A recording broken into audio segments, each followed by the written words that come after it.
दोस्तों, आपका स्वागत है अपने YouTube चैनल रफीस ऑफिशियल में। आज मैं आपको 2024 की बहुत खास वैकेंसी के बारे में बतलाने वाला हूं। देखिए मेरे दोस्त, जिसने भी 12th पास किया इस बार मेरे दोस्त वो कमा सकते हैं 40 से 50 हज़ार रुपये। हाँ, आपने सही सुना, 40 से 50 हज़ार रुपये मेरे दोस्त कमा सकते हैं, क्योंकि ये वैकेंसी ऐसी है। और देखिए मेरे दोस्त, इसके बारे में ना बहुत कम लोगों को पता है कि इस तरीके की भी वैकेंसी आती है 12th पास वालों के लिए। किसी भी स्ट्रीम से पास किया हो, चाहे उसने 33% से ही पास किया हो, चाहे ग्रेस लगाकर ही पास किया हो मेरे दोस्त, लेकिन आप इसमें जो है फॉर्म जरूर भरिएगा, क्योंकि बहुत लोगों को इंतजार रहता है। क्योंकि मेरे दोस्त, अगर आप कुछ हटकर करेंगे तो जरूर आप इसमें जो है सिलेक्शन पा लेंगे। अगर आप मेरे दोस्त CGL, CHSL और अगर आप किसी अदर एग्जाम की तैयारी कर रहे हैं तो मेरे दोस्त एक बार जो है इसका फॉर्म जरूर भरिएगा, क्योंकि आपका नंबर तो पक्का आने वाला है। वो क्यों आने वाला है मैं बताऊंगा आपको इस वीडियो में। देखिए सबसे पहले जो है हम समझेंगे क्या है इस वैकेंसी में खास, और 12th वालों के लिए क्यों है ये खास। तो देखिए सुनिए, देखिए एक मेरे दोस्त डिपार्टमेंट होता है, एक विभाग है जिसको कहते हैं मेरे दोस्त NBE। बहुत ध्यान से सुन लेना 12th पास वालों, मैं आपसे कह रहा हूँ किसी भी स्ट्रीम से पास किया हो, चाहे तो कॉमर्स से पास किया हो, चाहे आर्ट्स से पास किया हो, चाहे साइंस से पास किया हो, जिस मर्जी से,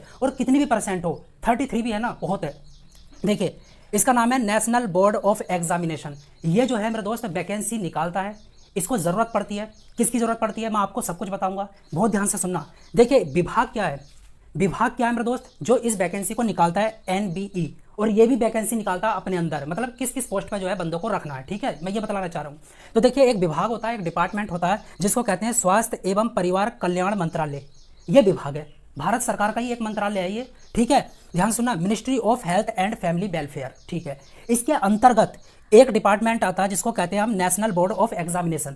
नेशनल बोर्ड ऑफ एग्जामिनेशन मेरे दोस्त, जो मैंने आपको ऊपर लिख रखा है। और इसमें 3 तरीके की वैकेंसी निकलती हैं। 3 पोस्ट पर जो है सेलेक्ट किया जाता है बंदों को। पहली क्या होती है, जूनियर असिस्टेंट। अगली क्या होती है, जूनियर अकाउंटेंट। और उसकी अगली होती है सीनियर असिस्टेंट। और देखिए अगर मैं पे लेवल की बात करूँ ना, अगर मैं सैलरी की बात करूँ मेरे दोस्त, सैलरी की बात करूँ तो भर भर के है। और ये मेरे दोस्त किसी आपके ग्रेजुएट, पोस्ट ग्रेजुएट के लिए नहीं है, वो तो भर ही सकते हैं, लेकिन 12th पास करने के बाद आप भी पढ़ सकते हैं, क्योंकि इसकी जो क्वालिफिकेशन है इस एग्जाम को भरने की, जो योग्यता है मेरे दोस्त, वो 12th पास है, सिर्फ 12th पास, किसी भी स्ट्रीम से। अब ध्यान से सुनना मेरे दोस्त, कैसे इसमें हम सिलेक्शन लें, कितनी सैलरी मिलेगी, कितनी फीस हमें फॉर्म भरने के लिए देनी पड़ेगी, सब कुछ इस वीडियो में बताऊंगा। ठीक है, देखिए ध्यान से सुनना। तो मैंने आपको ऑलरेडी बता दिया, लेकिन इसका एग्जाम कौन लेगा मेरे दोस्त, इसका एग्जाम जो लेता है वो लेता है आपका NTA। मतलब NTA का फुल फॉर्म होता है मेरे दोस्त नेशनल टेस्टिंग एजेंसी। जो आपका एग्जाम है NBE, national board of examination, इसका जो एग्जाम लेता है, जैसे CGL और CHSL का कौन लेता है, SSC का कौन लेता है, TCS लेता है, ऐसे ही इसका कौन लेता है मेरे दोस्त, NBE का NTA, नेशनल टेस्टिंग एजेंसी इसका एग्जाम लेगी। ठीक है, ध्यान से सुनना।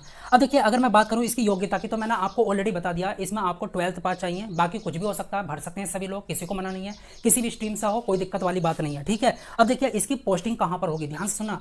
पोस्टिंग जब आप लग जाएंगे, चाहे तो आप जूनियर असिस्टेंट पर लगें, चाहे आप जूनियर अकाउंटेंट पर लगें, चाहे आप सीनियर असिस्टेंट पर लगें, आपकी मेरे दोस्त जो पोस्टिंग होगी वो पहली बार न्यू दिल्ली में होगी, इंडिया के अंदर होगी। ठीक है, और आप एज अ क्लर्क वर्क करेंगे, जो भी आप कंप्यूटर पे बैठकर जो है डेटा रिकॉर्ड करेंगे, ये जो है इसकी जॉब है। ठीक है, अगर मैं अच्छा एज की बात करूं मेरे दोस्त, एज जो है ना बहुत शानदार है, 18 से 27 साल। 18 से 27 साल इसमें मिनिमम एज है। ठीक है, मिनिमम कितनी, 18, और मैक्सिमम कितनी है, 27। क्या बस इतनी है मेरे दोस्त, बहुत बढ़िया है। देखिए आगे सुनिए, अगर OBC वाले हैं आप और EWS वाले हैं तो मेरे दोस्त आपको 3 साल की और छूट मिलने वाली है, मतलब आप 30 साल तक भर सकते हैं। अगर आप 30 के भी हो गए ना तो आप भर सकते हैं, हाँ बिल्कुल। और मेरे दोस्त SC ST वालों के लिए तो कुछ कह ही नहीं सकते, वो तो 32 साल तक भर सकते हैं। अगर वो 32 के भी होंगे ना मेरे दोस्त तो 32 साल तक आराम से भर सकते हैं। 18 मिनिमम है, और मैक्सिमम कितनी है, SC ST वालों के लिए 32 साल। ठीक है, OBC वालों और EWS वालों के लिए मेरे दोस्त कितनी है, EWS और OBC वालों के लिए आपकी 30 साल, और UR वालों के लिए जो आपके जनरल वाले होते हैं उनके लिए मेरे दोस्त सिर्फ 27 साल। ठीक है, 18 से 27 जो है भर सकते हैं। अच्छा बात करें फॉर्म फीस की, तो मैं आपको थोड़ी देर में बताऊंगा कितनी फीस जो है इसमें देनी पड़ेगी, या फीस बिल्कुल नहीं देनी पड़ेगी। ठीक है, अब ध्यान से सुनना मेरे दोस्त। अगर मैं अब सिलेक्शन प्रोसेस की बात करूं कि इसमें सिलेक्शन कैसा होगा, तो बहुत ध्यान से सुनना, मैं आपको एक एक चीज़ जो है क्लियर करूंगा। देखिए CBT 1 होगा, CBT 1 जिसको फेज 1 बोलते हैं। ध्यान से सुनना, बहुत बढ़िया तरीके से बताऊंगा। देखिए ऑब्जेक्टिव क्वेश्चन होंगे, आप कंप्यूटर पर बैठे होंगे, इसमें जो है 4 सेक्शन होंगे, 50-50 क्वेश्चन के, कितने 50-50 क्वेश्चन के 4 सेक्शन। टोटल क्वेश्चन कितने हुए, 200। टोटल क्वेश्चन कितने हुए, 200। और कितने मार्क्स के होंगे, 200 ही मार्क्स के होंगे। ये चीज़ आपको याद रखना। अब देखिए जैसे ही आपने इसको क्वालिफाई कर लिया, क्योंकि कितने मार्क्स हैं यहाँ पर, 200 मार्क्स हैं, 200 क्वेश्चन है और 200 ही मार्क्स हैं, 200 ही मार्क्स है मेरे दोस्त। ठीक है, अब जब आप इसको क्वालिफाई कर लेंगे, इसको क्वालिफाई करने के बाद मेरे दोस्त आप जो है फेज 2 पर जाएंगे। फेज 2 जो है उसी दिन नहीं होगा, ध्यान से सुनना। अगले दिन होगा, ठीक है, कभी भी हो सकता है, मतलब जब आपको वो बुलाएंगे, जब भी आपको बुलाएंगे उसमें क्या होगा, आपका स्किल टेस्ट होगा और बिल्कुल बेसिक सा होगा, बहुत छोटे छोटे क्वेश्चन आपसे पूछे जाएंगे, आप इसको तो पास कर ही लेंगे। और उसके बाद में मेरे दोस्त आपका जो है डॉक्यूमेंट वेरिफिकेशन होगा, और डॉक्यूमेंट वेरिफिकेशन में अगर आपका सब कुछ सही रहा तो मेरे दोस्त आप जो है सेलेक्ट हो जाएंगे। चलिए सिलेबस की बात करें, देखिए CBT 1 का जो सिलेबस है मेरे दोस्त, देखिए सबसे पहले तो मैं आपको ये बताऊंगा कि देखिए CBT 1 जो होगा, जब आप कंप्यूटर में बैठे होंगे, ऑब्जेक्टिव टाइप सारे क्वेश्चन होंगे, आपको जो है क्वेश्चन चलेंगे और आपको जो है बस टिक लगाने हैं कौन सा सही है कौन सा सही नहीं है, ठीक है। तो देखिए 3 घंटे का एग्जाम होगा, मतलब कि 180 मिनट आपको मिलने वाले हैं CBT 1 के लिए। रीजनिंग के 50 क्वेश्चन होंगे, मैथ के 50 क्वेश्चन होंगे, मैथ मतलब क्वांटिटेटिव एप्टीट्यूड 50 क्वेश्चन होंगे इसके, जीके और करंट अफेयर के भी 50 क्वेश्चन होंगे और इंग्लिश के भी 50 क्वेश्चन होंगे। टोटल कितने होंगे आपके 200 क्वेश्चन और 200 मार्क्स के होंगे। क्या इसमें नेगेटिव मार्किंग है? हाँ मेरे दोस्त 0.25 की नेगेटिव मार्किंग है, मतलब अगर आपने 4 क्वेश्चन जो है गलत कर दिए तो आपका जो है 1 नंबर पूरा खत्म हो जाएगा, ठीक। अब देखिए क्वालिफाइंग मार्क्स कितने चाहिए, क्वालिफाइंग मार्क्स मतलब आप पास कर सकते हैं कैसे। देखिए अगर आप UR मतलब कि जनरल वाले हैं, OBC वाले हैं या EWS वाले हैं तो आपको जो है 50% मार्क्स चाहिए, मतलब अगर 200 मार्क्स का अगर आपका एग्जाम है तो आपको जो है 100 नंबर जो है पास होने के लिए चाहिए, मतलब ये कट ऑफ है। अगर आप 50% लाते हैं तो आप 50% से ऊपर लाते हैं, 50% लाते हैं तो आप जो है कट ऑफ में जो है रह जाएंगे, ठीक है। अगर आपने इससे नीचे लाए, अगर आप 45% लाए, मेरे दोस्त किसकी बात कर रहा हूँ, UR OBC और EWS वाले, अगर 50% से नीचे है तो आप जो है डिस्क्वालीफाई कर दिए जाएंगे, आपको नहीं बैठाया जाएगा, कट ऑफ में आप रहेंगे नहीं, ठीक है, जो भी लिस्ट लगेगी।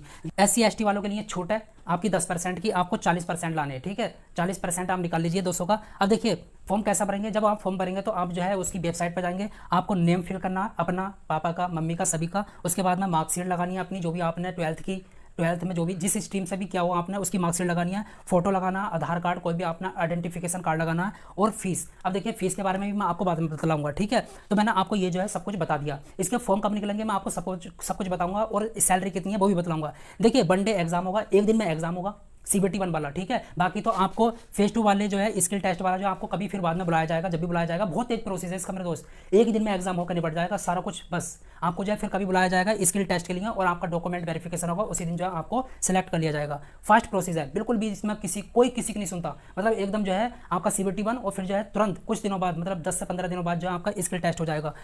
नो इंटरव्यू, कोई इंटरव्यू नहीं, ये बहुत बड़ी खास बात है। इतनी सैलरी देने के बावजूद भी, इतनी सैलरी देंगे ये अभी बताऊंगा आपको, कोई इंटरव्यू नहीं है, जबकि 20-20 हज़ार की सैलरी के लिए मेरे दोस्त इंटरव्यू बहुत ज़्यादा होता है, ठीक है। वेरी लो कट ऑफ तो बहुत ही नीचे जाती है मेरे दोस्त। क्यों जाती है कट ऑफ नीचे, बताता हूँ। देखिए इसमें जो है मेरे दोस्त जब इसकी वैकेंसी निकलती है ना तो इसमें कम से कम 10 से 20 हज़ार ही लोग फॉर्म भरते हैं, सिर्फ 10 से 20 हज़ार लोग ही फॉर्म भरते हैं। जबकि मैं CHSL CGL की बात करूँ, अगर 4,000 भी वैकेंसी निकलती है ना तो 40 लाख जो है मेरे दोस्त लोग फॉर्म भर देते हैं, 40 लाख। और इसमें कितनी 10,000 या 20,000 लोग ही क्या करते हैं, फॉर्म भरते हैं। तो बताइए कट ऑफ फिर जाएगी ना जाएगी। अब 20,000 ने मान कर चलो भरा तो 20,000 ही थोड़ी ना जाएंगे एग्जाम में बैठने के लिए, 10,000 तो वैसे रह जाते हैं, फॉर्म भर के ही रह जाते हैं कि उनका कहीं और हो जाता है या फिर वो जो है भूल जाते हैं, तो उसमें बहुत कम जो है लोग बैठते हैं। इसकी वजह से जो है इसी वजह से इसकी जो कट ऑफ होती है वो बहुत लो जाती है। हाई सैलरी मेरे दोस्त, बहुत लाजवाब सैलरी अभी बतलाऊंगा। नो फिजिकल, कोई फिजिकल नहीं है, आपको कहीं नहीं दौड़ाया जाएगा, आपसे ये नहीं कहा जाएगा कि 5 मिनट में 5 किलोमीटर दौड़ो या 5 मिनट में जो है 10 किलोमीटर दौड़ो, कुछ नहीं। आपकी हाइट कोई मायने नहीं रखती, आपका मोटापन पतलापन कुछ मायने नहीं रखता मेरे दोस्त। 180 मिनट मिलेंगे, फास्ट प्रमोशन है। और मेरे दोस्त प्रमोशन की बात करना, अगर आप 5 साल टिक लिए मेरे दोस्त तो आप 1 लाख रुपए से ज़्यादा सैलरी जो है गेन करेंगे, 1 लाख रुपए सैलरी हो जाएगी अगर, और ज़्यादा ही, और ये तो मैं कम बता रहा हूँ, और ज़्यादा ही 1,40,000 50,000 तक। गुड जॉब प्रोफाइल मेरे दोस्त, ऐसी जो है जॉब है। देखिए अगर मैं ग्रुप डी की बात करूँ तो पटरियों पर काम करते रहते हैं मेरे दोस्त, जो रेलवे में होती है मेरे दोस्त। ये क्लर्क की है, आराम से ऑफिस में बैठोगे मेरे दोस्त, फैन के नीचे या फिर AC में मेरे दोस्त, और बढ़िया तरीके से काम कर रहे होगे आप। Good job profile. सैलरी देखिए, अब सैलरी की बात करते हैं। देखिए मेरे दोस्त सैलरी की बात करें तो इसमें जो सैलरी मिलती है वो आपको मिलती है, देखिए 12th पास वालों 40,000 से लेकर आपकी 1,42,000 के बीच की मिलती है। मतलब अगर आप जब सेलेक्ट होंगे तो आपको 40,000 या 45,000 जो है सैलरी मिलने वाली है। हाँ सही सुना आपने। और ये लेवल 2 की है, लेवल 2 की। अगर मेरे दोस्त आपका इसमें होता है तो आपको 40 से 50,000 मिलेंगे। अगर मेरे दोस्त आपका इसमें होता है, मतलब जूनियर अकाउंटेंट लेवल 4 की है ये मेरे दोस्त, लेवल 4 की, तो करीब 50,000 से 60,000। और मेरे दोस्त सीनियर असिस्टेंट लेवल 7, इसका मतलब मेरे दोस्त मैं कह सकता हूँ कि 60,000 से 70,000 जो है आपको सैलरी मिलने वाली है।